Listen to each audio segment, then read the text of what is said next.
গরিব পরিবারে জন্ম হওয়ায় অন্ন বস্ত্রের অভাব কী জিনিস সেটা ছোটোবেলা থেকেই জানতাম।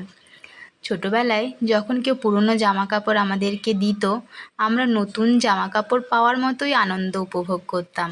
তারপর যখন এমনকি এমএতে পড়াকালীনও যখন প্রচণ্ড খিদে পেটে থাকতাম, কিন্তু খাবার কিনে খাওয়ার মতো টাকা পয়সা থাকতো না, কেউ যখন একটু খাবার খাইয়েছে, সে 2 টাকার একটা শসা হোক, 5 টাকার ঝালমুড়ি হোক, কিন্তু এই ক্ষুধার্ত পেটে ওই খাবারটা খেয়ে কী আনন্দ, কী খুশি হয়েছি মানে বলা যাবে না, বলার ভাষা নেই। তো তাই অভাবটা জানতাম বলে আমার ছোটো থেকেই খুব ইচ্ছে ছিল আমার মতো যারা নিডি মানুষ তাদেরকে যদি আমি বড় হয়ে যখন প্রতিষ্ঠিত হব, রোজগার করব, তখন যদি অন্ন বস্ত্র দান করে একটু সাহায্য করতে পারি, পাশে থাকতে পারি তাদের, তো আমার জীবনটা যেন ধন্য হয়ে যাবে। এই চিন্তাভাবনা বরাবরই ছিল, কিন্তু কোনোদিনও সেইরকম কিছু করে উঠতে পারিনি। তো মনের ইচ্ছেটা বরকে বলেছিলাম।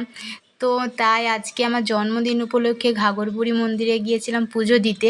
তো সেখানে কিছু নিডি মানুষকে অল্প একটু খাবার দিয়ে সাহায্য করে মনের ইচ্ছেটা পূরণ করার চেষ্টা করলাম। বেশি কিছু তো করতে পারি না, কারণ সেই সামর্থ্য এখনো পর্যন্ত হয়ে ওঠেনি। তো ভবিষ্যতে আরও অনেক কিছু করার ইচ্ছে আছে, দেখা যাক কতটা কি করে উঠতে পারি।